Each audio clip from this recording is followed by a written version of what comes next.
I have focused so hardcore on like finding my voice so that I could tell people like to not hurt me. I realized that not only was there a struggle to express myself in standing up for myself, but the thing I wasn't even aware of was I wasn't able to express myself and lean into love. Like I wasn't able to express my love for the people in my life.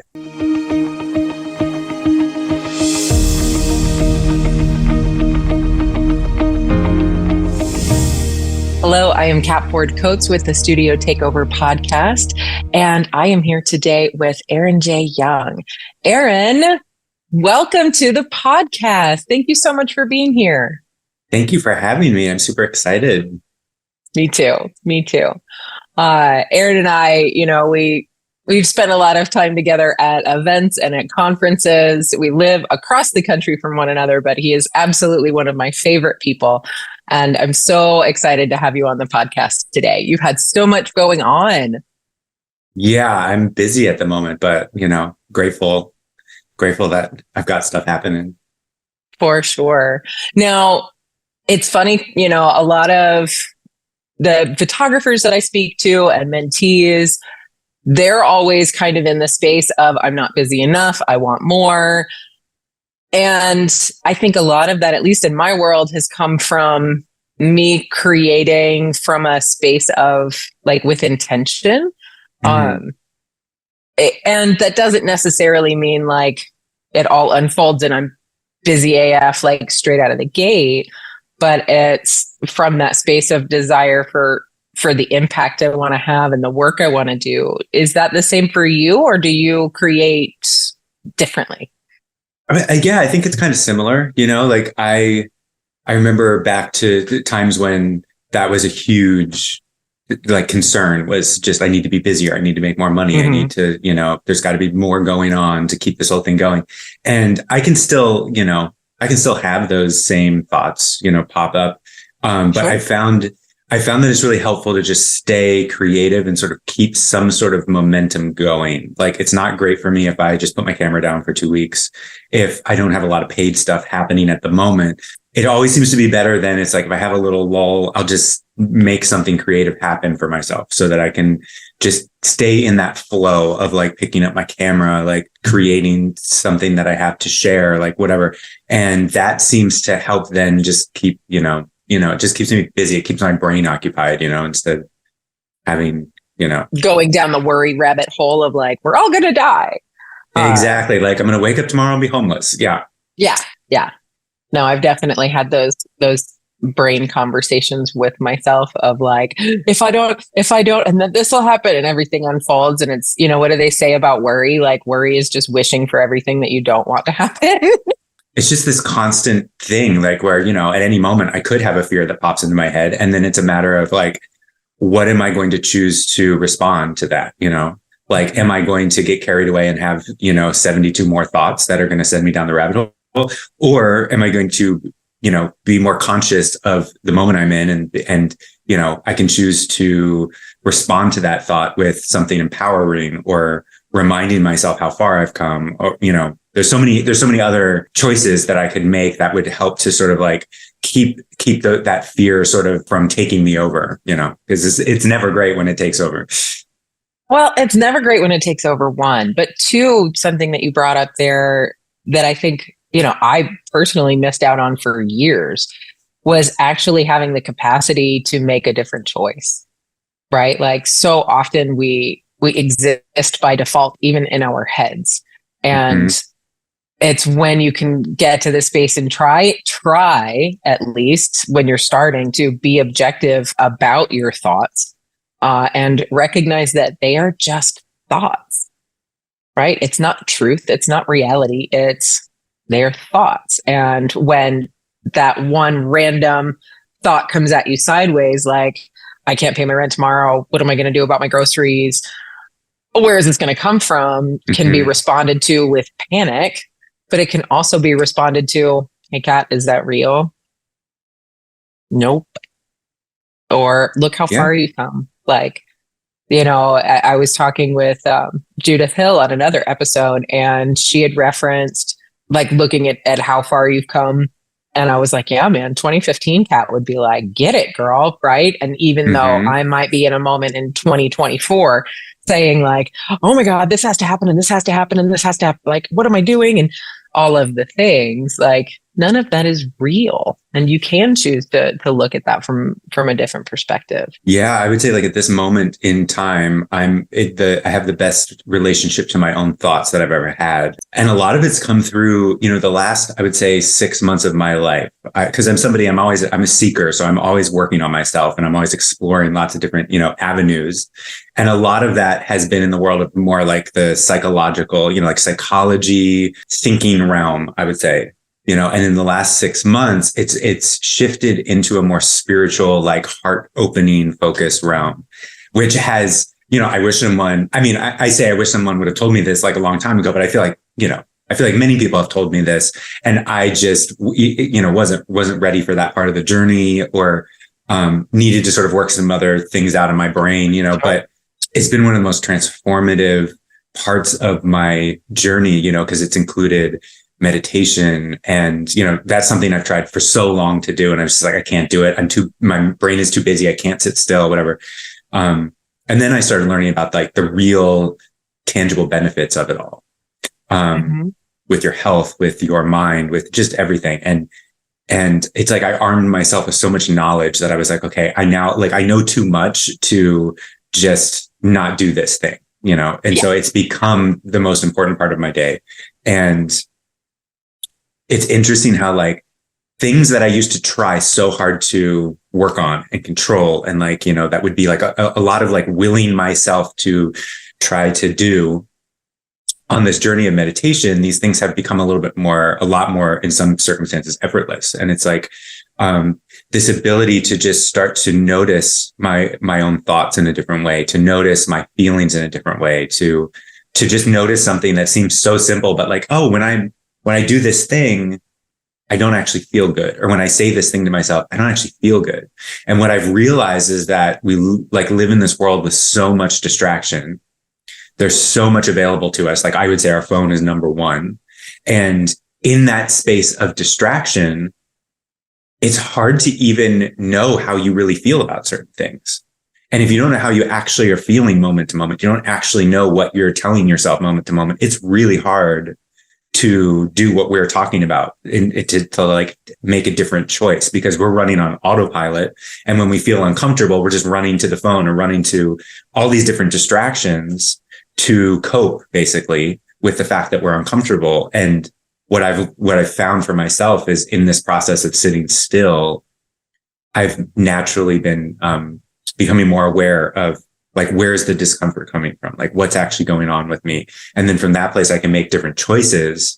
And it's been transforming my life, cause it's like, I've been choosing to put down distractions that I never thought that I would before because I'm like, oh, this doesn't actually feel good. And then that positively impacts my business because I'm able to focus more. I'm able to, develop a stronger, more, core positive relationship to myself and to those like scary thoughts, Well, and it's present, right? Like those distractions Presence. are, yes, they're coping mechanisms that we've just sort of allowed in our lives and just decided one day, like, okay, when I feel this, I'm just going to dip and get away from it for a second when it's really like avoidance behavior. Coping mechanisms oftentimes are avoidance behavior in disguise. And that presence with meditation, like when I started correlating the physical benefits with manifesting or with meditation, that's when I was really able to start creating not just the work I wanted to create, but the life I wanted to, right? Like you were saying, you're not worrying about distractions. You're simply sitting with yourself and your thoughts and your feelings and just, okay, what feels tense right now? Okay, what can I let go? How can I breathe through this? And I got an aura ring. Have you seen those? Yeah. And it's got like an area where you can say, okay, I'm going to meditate. And they have, like recordings and things and 10-minute guided, whatever. But I'll typically put it on like unguided sessions. And when I come out, right, whether it's 10 minutes or 2 hours, I can take a look at how my body has physically responded to just sitting in that stillness. You know, your body temperature rises, your heart rate slows down, you know, and looking at all of these factors to really see like, no, my body is getting benefit from this. And it's not just hippy dippy woo woo. Right now, there's science behind it. Well, yeah. And I think it's the thing that makes it challenging that I've realized through this process is that like, it sort of feels like getting on like a runaway train in a sense. It's like I didn't realize how distracted I actually was in my life until I started putting down the distractions, until I had some clarity. And then I was like, oh shit, like I've been very distracted most of my life. Like I have been picking up all kinds of distractions when I'm uncomfortable. And it took about maybe a month of consistent meditation. And then all of a sudden I realized like, and it was a natural realization. I was like, oh, I think my heart is really guarded. And I've never realized that before. And I think that the main focus right now, or the thing that would be the most beneficial to me, is actually like focusing on opening my heart up for the first time. I mean, talk about something that transforms your entire life, you know? I mean, and it's not a thinking game. It's like, it's a feeling game. I mean, you can't think your way into an open heart. You really like feel your way into an open heart. And I mean, that has changed the game, you know, like talk about something that allows you to like connect to clients more deeply. I mean, just any moment of your life that you're in the world, when you do it from an open-hearted space, you can just see the difference of how the world responds to you, how people respond to you, how like, of course, people are more likely to want to hire you and want to like just. Well, they're magnetized to you, right? Exactly. Like, this year at the Portrait Masters Conference, like my intention going into this year was to be as present as I could be, and to continue my practices while I was there and prioritize like my well-being, my health, because in the past, you know, I was drinking a lot and partying a lot and whatever. And to just be as open-hearted as I could be. And it was the most beautiful experience of the conference I've ever had, because I was able to connect deeply with like everybody that I interacted with in a way that I had never been able to before. And it was so beautiful. It was like every moment, it didn't matter like where I was, what I was doing, who I was talking to. It was just beautiful all around. You know, it was like, it's such a beautiful, I mean, for me specifically, coming from where I come from, coming from the trauma that I've experienced, coming from the depths of shame and just like hating on myself and beating myself up and treating myself like a piece of garbage, to be able now to experience life from this open-hearted present place is like, it's so incredible. Like, I don't even have to be doing anything substantial to just be in so much gratitude now, because it's like, I get to have this beautiful experience of life that at one time I didn't even know was possible, you know? Well, and that's priceless. It is priceless. And being able to come to, whether we're talking about like something like a conference, right? Like TPM or WPPI or PPA or imaging or any of it. Or just go to the grocery store. Mm-hmm. Right? Like being able to be, and it comes back around to that presence with yourself, with how you're responding to the energy around you and how it's responding to you. Like that's what allows connection to others. Right. Mm-hmm. And introverts specifically are fantastic connectors because they're much better one-on-one. So Mm-hmm. when you walk into a situation with, you know, hundreds of people, right, especially as an introvert, you're coming into that space when you're following that daily practice, right, and allowing yourself to open your heart in such a way. Mm-hmm. It gives you an opportunity to meet every single person that you're with that one-on-one connection, right? So that they're the only person in the room. And when you connect that to creating what it is that you love, whether we're talking about a business or a painting or a photograph or a series or a game at the park, right? when you can create that experience either with yourself or with someone else, that connection is what evolves, right? Mm-hmm. Like it grows exponentially. And when we are so guarded, and I can be very guarded, but I've come to learn through that practice and a lot of journaling that when I'm guarded, it's not even so much that I don't feel safe. It's false, Mm. because when you're guarding yourself from any experience, right, positive or negative, um, you're not giving yourself the opportunity to appreciate it fully. And, which is really kind of scary, people in marginalized communities and minorities, we're all sort of taught that you have to be guarded in different situations, Mm-hmm. because of, danger all around. But Yeah. I think that we also have to be open, even in those situations, to experiencing ourselves fully, even if it's in fight or flight. Um, but yeah, oh, Yeah. that presence, like you can feel it. You can feel it. It's so hard to explain what that feeling feels like, at least for me. Well, I heard Mel Robbins said it beautifully on a podcast that I listened to recently. She said, nothing quite compares to the feeling of when you finally feel whole. Mm. And, up until very recently, like I would not have been able to relate to that. And now, I mean, I had this whole journey led to this like beautiful plant medicine like experience that completely transformed my life. And on the other side of that, I do feel whole for the first time in my life. And it's true. It's like, it doesn't, it sort of eclipses any other experience that I've ever had. Like I would take this experience over money, over success. And I actually feel that like, this is actually the greatest success of my life, like doing the work that has led me to this beautiful place that I'm in.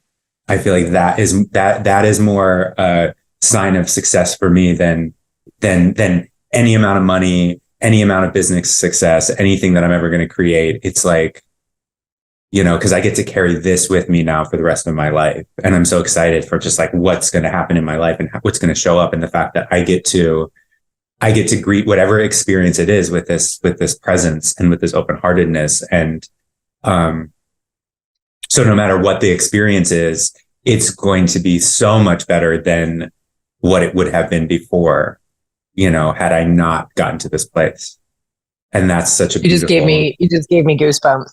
Oh, because here's the thing, it impacts every area of your life, It right? does. Like you hit it on the personal realization, because that's where everything begins and ends, right? But then when you start incorporating like how you show up feeling that wholeness, and wholeness isn't some like high in the sky, I'm wonderful, fairy, whatever. It's acceptance. Mm-hmm.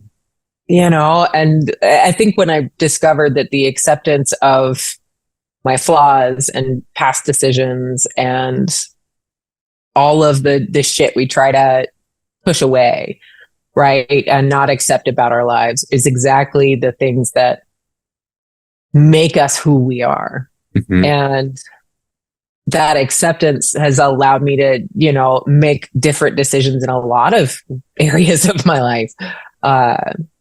But because it feeds into those other areas, like your business, your creativity, your relationships with other people, Mm-hmm. your money, the success in all areas, right? One of the things that I do teach is success isn't just about the dollars that are in your bank account. The dollars in your bank account are the direct reflection of the success you've created in all areas of your life, not just your job or your work or your marriage or your kids. Like it's the culmination of all the things. Mm-hmm. Do you feel like it's like that acceptance, that wholeness is allowing you to connect more deeply with your clients or create in a more meaningful way? Absolutely. I mean, I believe that I've always had this ability to sort of connect with somebody on the other side of the camera. And it's like, capture a powerful portrait of someone in a very short period of time. Mm-hmm. So I feel like that's something I've always like a skill or a gift that I've always had. This work just like intensifies that times 10. Like it's, because I've always looked at portrait photography as, you're creating this space for somebody to really feel seen and to really feel safe, and when they feel safe, when they really relax into who they are, that's whenever the magic happens. That's whenever you capture like that energy coming through the photograph. And so I've just seen like that get amplified really, like the ability to, I see how other people respond to this energy. It's like they are able to relax into themselves even faster than I'm used to.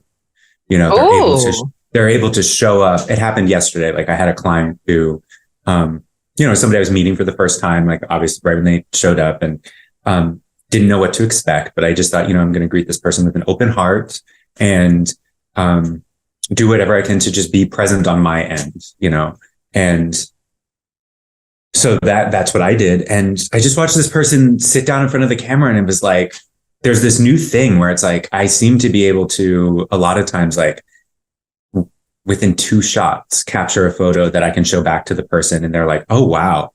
And it's like, I couldn't do it that fast before. Like I couldn't take 1 or 2 shots and just be like, wow, like, look, like we've already captured you, We're now done the now. rest. Thank so you. yeah, Have a nice. That's like a new joke. That's a new joke where I'm like, okay, we can stop. Like, Yeah.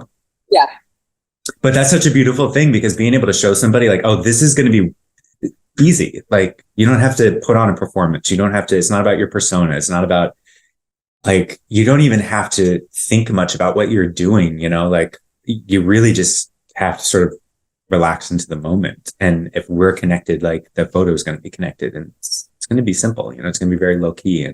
And, yeah, so I've just watched that, and with the client yesterday, like that happened, shot number 2, I showed him that, the back of the camera, and he was like, oh, wow. And he's the classic, didn't think that he was photogenic, doesn't have experience with great photos of himself, like all of the things that, what do I do with my hand? Yeah. Yeah. All of the stuff that most of the people we photograph, come in thinking and believing about themselves. And, so in a matter of seconds to be able to show them that all of those beliefs are like maybe not true. Like, maybe this What is else who you am are. I believing? Well, what else am I believing in my life that maybe isn't true also? Yeah. And I think that impact, when you start thinking about all of the impact that you have for people, like, when I started my business, like I just wanted to have a cool space, wear leather pants, have a spider belt, and like make people feel really good. Right. And that was the goal. Like, I want to get paid to be an artist. Like that's that. And then I started realizing the other ways in which people were affected by working with me. And, it's like first pieces like the empowerment and the confidence piece.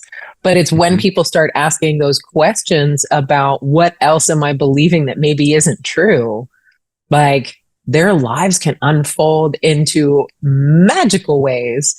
But now that they've worked with me, they also have tangible evidence that this version of themselves that maybe they haven't seen in a while or wanted to rediscover, or their future version they're trying to create, right, actually exists. And when that tangible evidence is there, the way that unfolds for how they show up in the world, the beliefs that they hold, like it was never just about the photo. Like it's that impact that's life-changing and transformational. The photo is just what gives you documentation that it occurred. Yeah, 100%. I mean, I love hearing when at the end of a photo shoot, when clients say that they just feel so good. They feel so relaxed. They feel so confident in who they are, or they may not say that they feel confident, but you can feel it. You can feel that they are in the moment and they're feeling themselves, and you can feel that transformation that's taken place over the last however long they've been in the studio. Sure. Well, and you can And see it, right? It's the difference between like, oh, okay, to like, oh, yeah, thank you so much.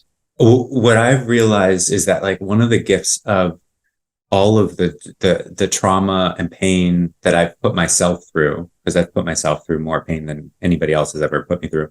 And one of the gifts of that pain is it's helped me to develop a much deeper level of compassion and empathy. And, that carries through into my work, and everything that we're talking about. But in order to even get to a place of realizing that, I've had to walk through that pain. Like I've had to be present with that pain. I've literally gone through moments in my life where I have grieved some form of my past childhood trauma kind of stuff every day for 2-3 months at a time, like intense, painful, like I can't do this again tomorrow because I'm just like, I've cried too much. Like I've got too many tears. Like I'm just sinking into this grief. It's never going to stop. But it's like through being present with my pain, that's where that self-compassion has risen up from. And then realizing that compassion that I have now for everyone around me and everything around me is a gift of that trauma, a gift of that pain. Well, and it's being able to, like, I know reframe is kind of a popular word, but it really is such a fantastic choice, right? Like, yes, we can grieve in this way about things that we've experienced in our lives, but when we're able to hold space for ourselves, for it to be okay, right? That not that maybe the action that took place, but it's okay because we have survived and we are standing here. Then what choices can I make that come from a space of that compassion and that empathy, not just for others, but for yourself? Right? Because that's really like where the compassion for others comes from, is not like, well, I have compassion for them, but God, Kat, you're just an asshole. Like that doesn't track. You have to actually be compassionate to yourself in order to have that be true for your relationships with other people too. Yeah, I mean, you made me think of two separate things when you were talking. Like one is, in being present with my own pain and really grieving because I think we all, like, none of us get out of our childhoods without some form of something. So like, oh no, I think we all have some form of a well of sorrow inside of us that is waiting to be drained through the process of really being present with it, experiencing it, grieving, and we free ourselves in that process. But it's excruciating to actually sit with ourselves, which is why I believe we, are so quick to grab for the phone and to check out, because I think, like, what I realized early on is, like, if I really sit and I'm present with myself, then all of a sudden this pain starts to surface. And what am I going to do? Am I going to just go back to not being present, or am I going to be present and allow the pain to surface and then experience the pain fully and allow it to move out of my system so that I can create space for something else? And through that process, now one of the beautiful things of that is when I see somebody who is suffering, who is, in their shit, like they might come across as an asshole, or whatever, but it's like, I can see through that. And I can see, like, oh, well, they have their own well of sorrow that they haven't tapped into.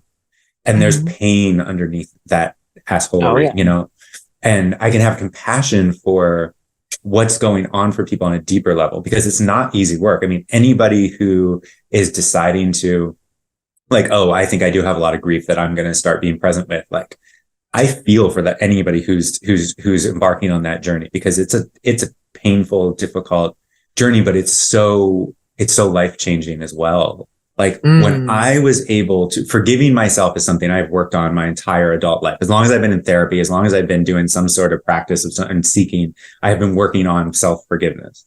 Recently, when I was able to actually fully forgive myself for my past, just forgive myself and let it go, like once and for all, like in a real, like lasting way. A byproduct of that I wasn't really expecting because I didn't have any experience with this until it happened was all of a sudden, all the resentment and things that I was holding on to from my past that had to do with everybody else Mm-hmm. fell away without trying. How can I hold anything against anybody? You know, because every one of those experiences was a part of the puzzle that has led me to this beautiful moment in my life. Well, because when you are holding things against other people, the only person you're holding them against is you. They don't Yeah. give a shit about you. Right. Like, and I think that was probably one of the hardest lessons I had to learn, because I was carrying so much grief for two specific parties in my childhood, one of which is dead now. The other one is just living her life and doing her thing and raising her family. And somebody else from that circle had reached out to me like after 30 years, right? And wanted to grab dinner. And I immediately panicked. Like 6-year-old cat was like, go fuck yourself. And I had to really sit with that and be like, what is going on? Mm. Right? Like, why am I responding in this way? And it's because I had all of this resentment and this just anger toward this other person. And the only reason I was feeling it was because I had attached this other relationship to this one. Why? The only person I'm hurting is me. Mm-hmm. Right? I'm the one who's having the panic attack about a reconnection with somebody from 30 years ago. Right? Like, neither Yeah. one of them is having a panic attack about me. Right? Like, Mm-hmm. even if I am angry with this person, like, you have to let that go. Well, and we can And even, I'm still I mean, working through that one. yeah, I mean, it's a process, you know, it takes as long as Sure. it takes. And like, what I started to realize in my meditative practice as I got more clear on like the thoughts that were actually in my head, the people that I'm trying to forgive are people that I also really love. Like they're people that have a lot of love for me that like, you know, okay, so shit Mhm. happened in the past, but like, I knew I wanted to let go of it, but it was just like, I couldn't, like something was stuck. And the thing that was stuck was that I was in my own prison. And in my own prison, I was still holding myself against the fire and not able to forgive myself. And all of the judgment and all of the critical stuff that would always be in my mind around the people that I actually loved the most, that I was closest to, it was all a form of attacking myself. Like it was all a way. It didn't feel like that. It felt like, okay, well, there's a problem with this person. That's what it felt like. But what I realized once I forgave myself and had this clarity was that all of that outward focused judgment and stuff was really just me keeping myself imprisoned because I believed that that's what I still deserved. And I wasn't even aware that I was still believing that. Oh, And, um, and so all of these things naturally started to shift once I forgave myself. It was like, oh, I'm all of a sudden taking my dog for a walk outside and able to really be present in the moment and enjoy the view, as opposed to before when I would be taking the dog for a walk and be aware that like I was just one judgmental thought after the next around like a best friend or a, like these people that I really love. And it was sad to me because I was like, wow, like there's a part of me that will attack the people that are closest to me. And that's sad because it just creates this separation and this disconnect. And mhm. I've experienced so much disconnect in my life. Like I've experienced so much life where I wanted so deeply to just be able to connect with the people in my life and the world around me. And I just couldn't. And like, I didn't know why, but I just was stuck. I was like, I cannot show up to this experience with an openness, you know? And on the other side of forgiving myself, it's like, it freed me. It freed me out of that prison to, well, the other big thing that I didn't realize was like, I have focused so hardcore on like, when it came to like self-expression in relationships, it was all about like finding my voice so that I could tell people like to not hurt me. Like you don't get to do that. Like you, like setting Mm. boundaries. And it was so charged. And that's what I would think about when I would think about my difficulty in expressing myself. And then as I opened my heart and forgave myself, I realized that not only was there a struggle to express myself in standing up for myself, but the thing I wasn't even aware of was I wasn't able to express myself and lean into love. Like I wasn't able to express my love for the people in my life. And so the more beautiful thing on the other side of this is like I'm way more excited now to be able to lean into love and to lean into connection and to like express my love for the people, for anybody in my life, than I am to have to, assert myself and be like, set boundaries. And it's like, because I feel like And now I feel like I can do that when the time comes for me to set a boundary or whatever. Like, doesn't have to be this charged thing. It's something that I can do with love. And I mean, boundaries, you know, I think there's this, as we're learning, right, about how to love ourselves and how to be present, there's an assumption that boundaries have to be this charged thing, right? Like, I'm going to say no. And it's the first time I've ever said no. So I have to say it with all the power in my being, because if I don't, no one's going to believe me and I'm going to crumble. well, Right. also it's like, where's the charge coming from? Like, if we're being honest, the charge is coming from, I am struggling to believe that I am worthy of the thing that I'm trying to stand up for. Mm-hmm. That's where the And charge comes from. the thing that you're standing up for is you. Mm-hmm. It's not the time of this or, like the whatever, right? It's just, I am worthy of not doing this thing or being treated this way. All boundaries are self-respect. So Mm-hmm. it doesn't have to be communicated in this big, like, fuck you, I'm drawing a boundary. It's no, I'm just not available for that today. Thank you, though. Mm-hmm. Yeah. This openness, right? Like you're expanding your bandwidth is really what it sounds like, right? Mm-hmm. Because when you're in this space and feeling really limited and really like holding the line, right? Your capacity to give and receive love really only goes to like here. Right. But as you lean into the love space, right? Like that's more in the forgiveness here, like everything on that negative side almost, it's not that it's not existent, it's your perception of it changes.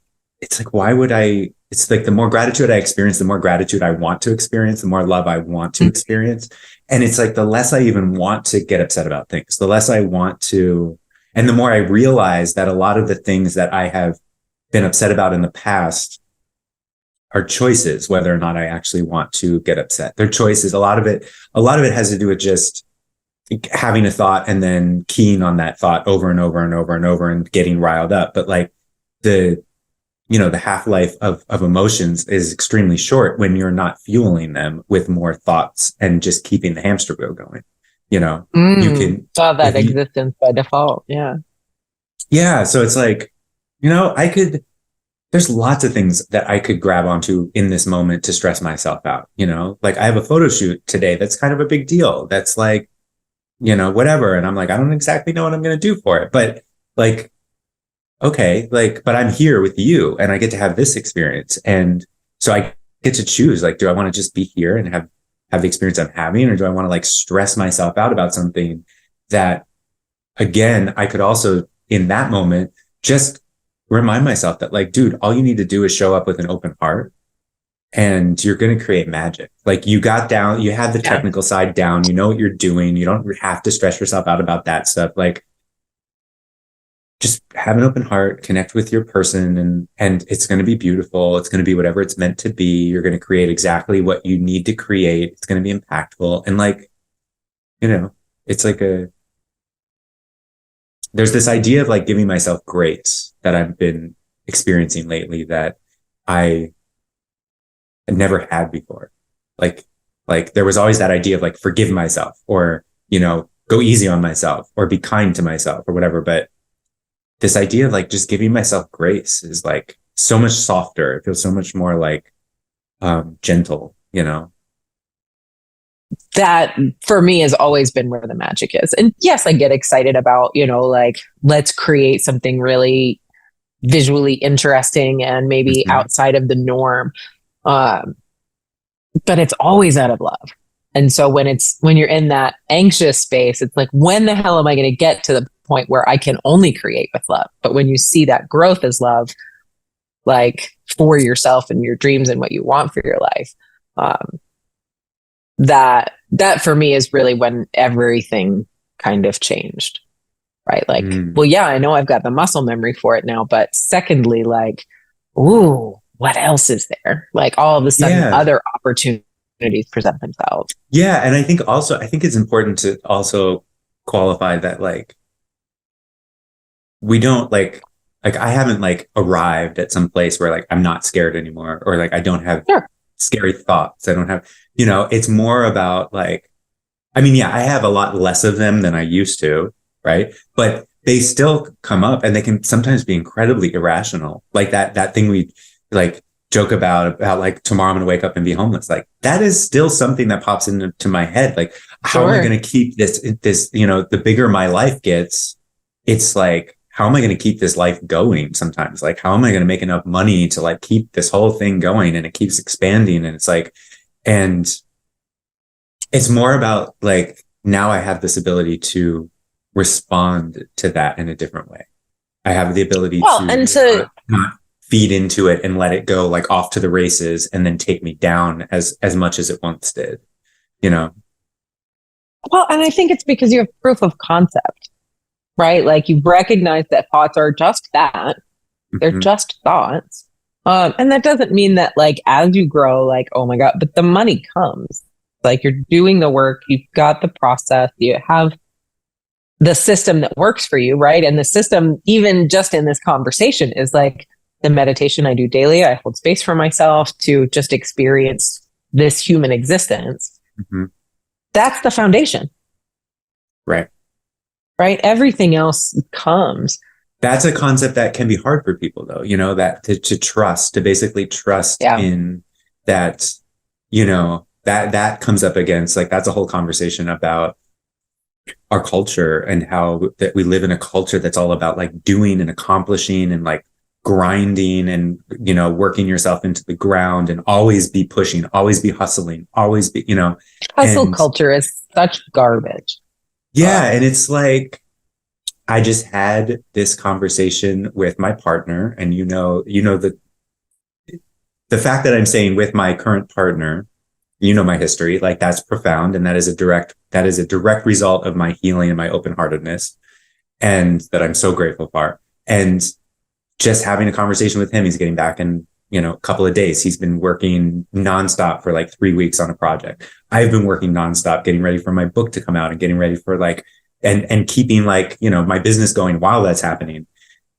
And he was like, this weekend, do you want to just put it all down? Like, do you want to just put the phones down, put down like, Oh, put down everything and just be with each other? And I was like, yeah, like there's just as much value in putting it all down and resting and relaxing and mm-hmm. especially when you recognize that you're burned out, or especially when you're like, okay, I'm overwhelmed. And I get to a point where it's just hard for me to focus. And something I'm starting to recognize is like, if I start picking up my phone a ton more than normal, that's starting to become a sign to me that That's your like bell. yeah, it's like I'm tired and my brain is just wanting to rest. And because I'm not allowing myself to just stop and rest, I'm just going to the things that are sort of like forceful rest in a way. It's like what my brain kind of habitually thinks is going to let it sort of check out. And what I'm trying to cultivate is like recognizing that and then not needing to necessarily go to a checkout activity. Although like sometimes, there's nothing wrong with sometimes doing that. It's not like it's a black or white thing, but I love currently the idea of going, okay, well, I just need to put it all down and maybe be more present in my life without the work, without the pressure, without the, and maybe like go outside, maybe go to the beach, maybe like do something that really allows me to relax and be present in the moment, and recuperate, being able to relax and trust that the universe is still showing up for you in moments where you're not actively like hustling. then I think a beautiful weekend of doing nothing and connecting with your partner, like that can be just as beautiful a moment of growth and expansion as sitting at your computer and like actively like doing the work Yeah. stuff, you know? Yeah. Yeah. Well, Like, because here's the thing, there's value in productivity, right? And in action specifically. And that's typically where you find those tangible results. But because we're in the space of, well, I know I have to do, mhm, right? Then I'm just going to keep doing. And then you turn around, right? And you're like, I've been on my phone all day. What is this about? Right. mhm, And we forget that even that avoidance behavior is an energy expense. mhm, And when we spend so much time in that avoidance space, we're not actually taking any action that's benefiting us. And guys, rest has benefit. So, like, if I'm in the space of doing, because that's where I'm seeing those tangible results, the piece that I'm missing is that when I want to create something special, right? Like with your book, right? That in addition to your business, right? To create all of the sudden now it's like, oh, now I have to keep up with these two things and I'm doing and I'm going and I'm doing and I'm connecting and I'm shooting and I'm publishing and I'm sharing on social media and I'm marketing and I'm going to these events and I'm meeting all of these people. And next thing you know, it's 6 months later, you haven't had a day off in 3 months. And you're like, why do I feel like shit? mhm. Because we've put all of the weight in the productivity and forgot about the grace and the benefits of the rest and connecting with yourself, right? And allowing yourself the space to breathe gives you an opportunity to appreciate. And when you're in constant motion, there is zero appreciation, none. The only appreciation that's on the table when you're in motion is getting to the end of it.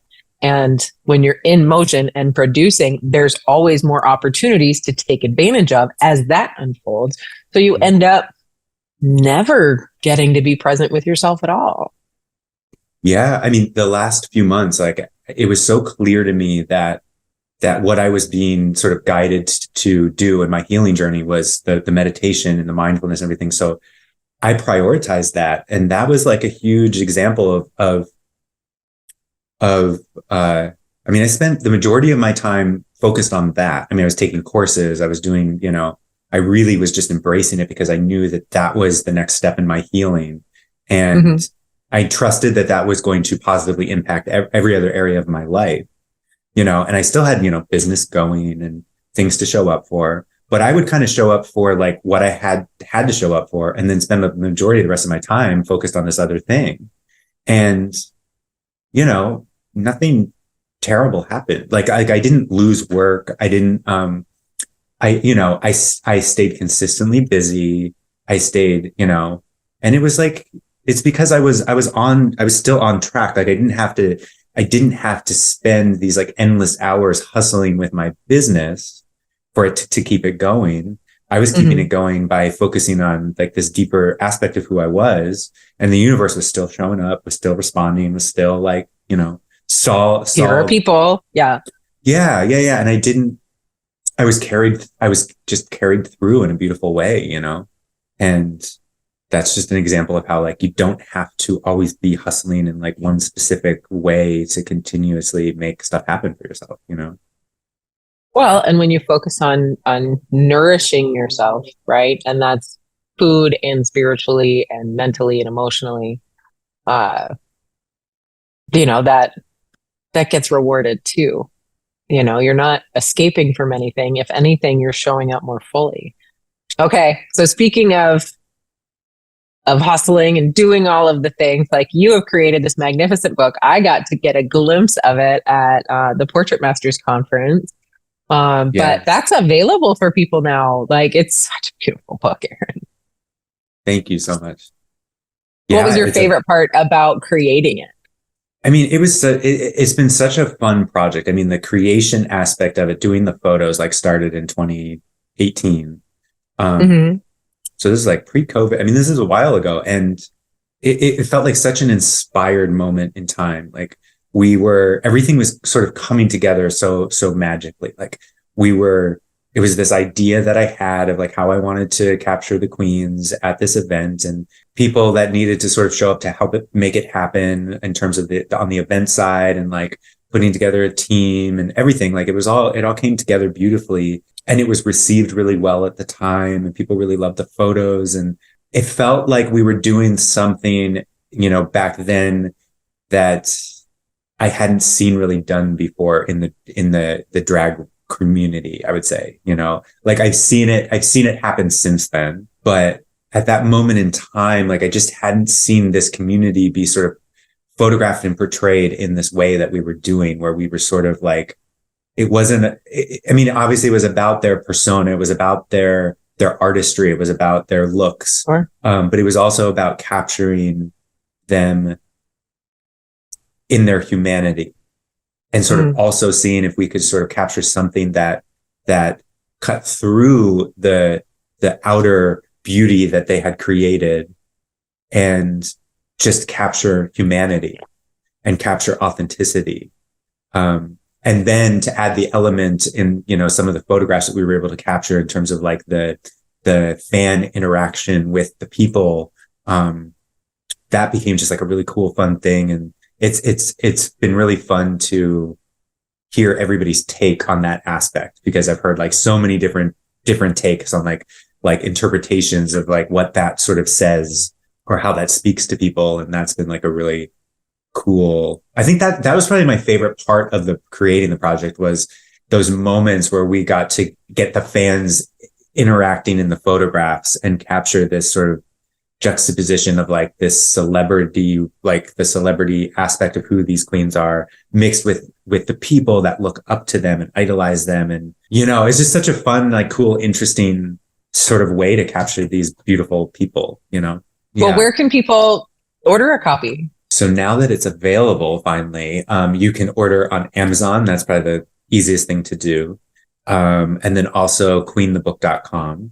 So those two places, I would say, it'll be rolling out, physically in some different places and things, but, easiest thing to do is just order online. It's so funny. Like people create campaigns and series and all of the things. And you've taken this like approach back to like the organic,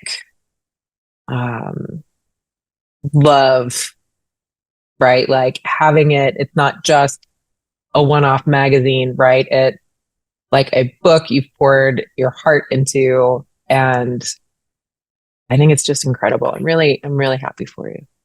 Thank you so much. Yeah, it really is like I've always had such a love for like coffee table books, and I have so many of them.